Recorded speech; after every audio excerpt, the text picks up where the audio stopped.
গেল বছরের ঘটনা, কিন্তু চাউর হলো এই কদিন আগে। ক্রু সিনেমায় অভিনয় করে বেশ প্রশংসা কুড়িয়েছিলেন বলিউড অভিনেত্রী টাবু।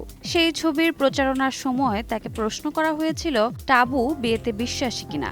গণমাধ্যমের দাবি, এই প্রশ্নের উত্তরে টাবু নাকি বলেছিলেন বিয়েতে বিশ্বাসী নন তিনি, পুরুষ কেবল শয্যাসঙ্গীর প্রয়োজনেই।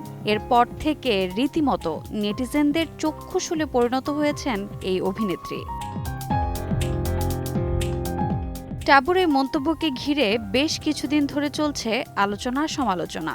একটা ছোট কথাকে কেন্দ্র করে এত আলোচনা হতে পারে তা ঘুণাক্ষরে ভাবতেও পারেননি ৯০ দশকের জনপ্রিয় এই অভিনেত্রী। টাবুর দাবি, তার কথার ভুল ব্যাখ্যা করা হয়েছে, এমনকি এই ঘটনার জন্য সংবাদ মাধ্যমগুলোকে নিঃশর্ত ক্ষমা চাওয়ার কথাও বলেছেন তিনি।